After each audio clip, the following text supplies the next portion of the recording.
कि आज से माघ मास आरंभ हो रहा है, तो माघ का महीना है, आरंभ हो रहा है। तो हो सके कल हमने दिल्ली से बोला है गौ माता का खुर जितने पानी में डूब जाए, गैया खुर जानते हैं? हाँ, उसका चरण जितने पानी में, ऊपर तक नहीं, वो नीचे, हाँ जितने पानी में डूब जाए, सूर्य निकलने से पहले इतना पानी भी हमारी देह के ऊपर पड़ जाए तो और तीर्थों में 10 वर्ष करके पुण्य कमाया जाता है। माघ मास नहाकर उतने पुण्य की प्राप्ति हो जाती है। इतनी बड़ी महिमा।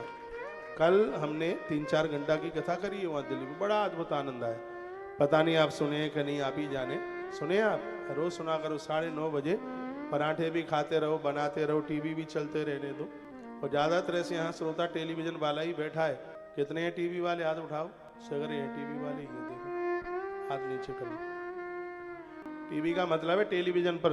बोलो बांके बिहारी लाल की जय हो, शंकर भगवान की जय हो।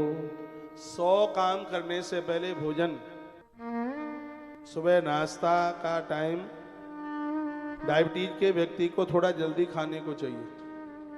ज्यादा भूखे रहने से मधुमेह होता है, ये हमें नहीं पता था, लेकिन जब से महात्मा चरक को पढ़ा तब से हमें ये बात का पता लग गया।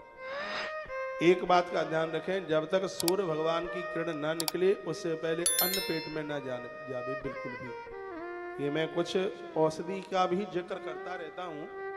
8 बजे से लेकर के और शाम के सूर्य अस्त तक ही अन्न पेट में जावे, फिर आप देखिए आप कितने स्वस्थ रहेंगे, बीमारी में पैसा खर्च नहीं होगा और आप चकाचक होंगे। बहुत लोग तो सुबह ही खाने को बैठ जाते हैं, फिर खट्टी खट्टी डकारे भरते रहते हैं। बहुत लोग रात के 12 बजे खाते हैं। खाने पीने का ध्यान रखिएगा।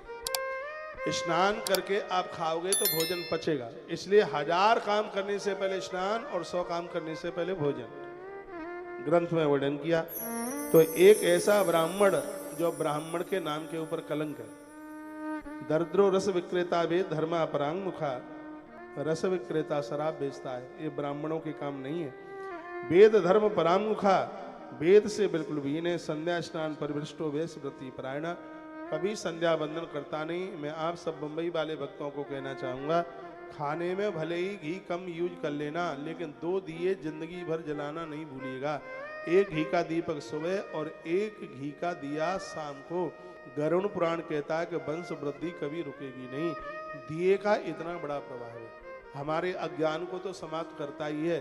दिए जलाने से गूंगे बहरे बच्चों का जन्म खानदान परिवार में नहीं होता, बच्चे अपांग विकलांग नहीं होते। ये दिए का इतना बड़ा प्रभाव है। दीपक कर्म साक्षी देव, संध्या पूरी नहीं हो सकती जब तक दीपक न जलाया जाए, दिया न जलाया जाए। वही बात कही जा रही, संध्या स्नान परिवृष्टो वैश्य वृत्ति प्राण। बहुत लोगों के घर में सुबह पूजा पाठ होता है, लेकिन संध्या के समय में पता ही नहीं होता है कि शाम हो गई है, संध्या हो गई। 1 दिया 365 दिन तो भगवान के मंदिर में जलना ही चाहिए, लगे कि दिवाली आज की है। सब प्राण क्षत्रियान वैश्यान शूद्रशाप तथा परान हत्वा नाना विशिष्ट नहीं हुआ तद्भाषण मापेट। कहते हैं कि इस व्यक्ति ने 4 वर्णों के लोगों को ठगा, लोगों को लूटा। 4 वर्णों के अपने अपने काम है। ब्राह्मण संस्कार देने के लिए, क्षत्रिय रक्षा करने के लिए, वैश्य लोगों को भोजन देने के लिए और कनिष्ठ समाज को एक निर्माण करने के लिए भगवान ने 4 वर्णों की व्यवस्था की। लेकिन यह दुर्भाग्य है कि 4 वर्णों के लोग अपने अपने काम से भटक गए। हम लोगों ने खूब स्टडी करी, खूब पढ़ाई करी, आप लोग उनकी तरह कारोबारी हो सकते थे, दुकान चला सकते थे, नौकरी भी कर सकते थे, लेकिन छोटे में ग्रंथ पढ़ लिए पगला हो गए। हमने कहा दुकान करना भैया हमारा तो काम है नहीं, फैक्ट्री वैक्ट्री चलाना लगाना हमारा तो काम है नहीं। अब हमारा जन्म ब्राह्मण के घर में हुआ तो हम वही काम करेंगे जैसे हाथ उठा करके कह सकें कि हम पक्के ब्राह्मण हैं। ब्राह्मण के 6 काम है, कोई हमसे परिभाषा सीख ले। और सिर्फ व्यासपीठ से बोलने के लिए नहीं है, ये जीवन हम जी रहे हैं। विद्या पढ़ना, विद्या पढ़ाना। संस्कृत पढ़ी, अब गुरुकुल चला करके निस्वार्थ भाव से संस्कृत बच्चों को पढ़ा रहे हैं। गुरुकुल के बच्चे बैठे हैं, हाँ फर्राटेदार कर्मकांड कराते।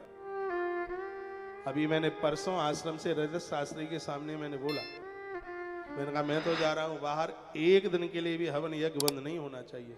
आज देश में ब्राह्मणों की इतनी बड़ी कमी है, वेदोक्त ब्राह्मण मिल ही कहाँ रहे हैं, शास्त्रोक्त ब्राह्मण मिल ही कहाँ रहे हैं। और हमारे पास में कितने सैकड़ों ब्राह्मण हैं और इसका तुम सदुपयोग नहीं कर पा रहे हैं। हजार हजार मालाएं तो रोज गायत्री की जप गाओ, इतने काम करो, वैदिक काम करो, पूजा पाठ होगा वृंदावन में, इसका असर पूरी धरती को प्राप्त होगा। महामारियां नहीं फैलेंगी। साधु भजन करता है, वेद के मंत्र पढ़े जाते हैं, तो इससे महामारियां नहीं फैलती। ब्राह्मण की इतनी बड़ी महिमा, ये मैं कोई जाति वाली बात नहीं कह रहा हूं। ब्राह्मण, तपोनिष्ठ ब्राह्मण, गायत्री जपने वाला, नित्य यज्ञ करने वाला ब्राह्मण किसी के घर में एक घूंट पानी भी पी ले तो पितरों को 16 दिन श्राद्ध का तर्पण करने का फल मिल जाएगा। इतना बड़ा महात्म, इतनी बड़ी महिमा। और ये जो कहा जा रहा है वो हम जी रहे हैं। दुनिया उस समय सो रही होती है और हम भुरारे में आज दिल्ली में हवन कर रहे थे। तो ये भी सोच लेते कि बॉम्बे में जाकर के कर लेंगे, हम तो पानी तक नहीं, बिना हवन के, बिना पूजा के। भैया जिंदगी क्या है? विद्या पढ़ना, विद्या पढ़ाना, यज्ञ करना और यज्ञ कराना। यदि हम प्रत्येक दिन यज्ञ ना करते तो व्यासपीठ से प्रवचन कैसे बोलते कि ब्राह्मण को यज्ञ करना चाहिए? हम स्वयं यज्ञ करते हैं और जजमानों का यज्ञ कराते हैं, क्योंकि हमारी धमनियों में है। ब्राह्मण के घर में जन्म हुआ है तो भैया उसका पालन तो करना ही होगा।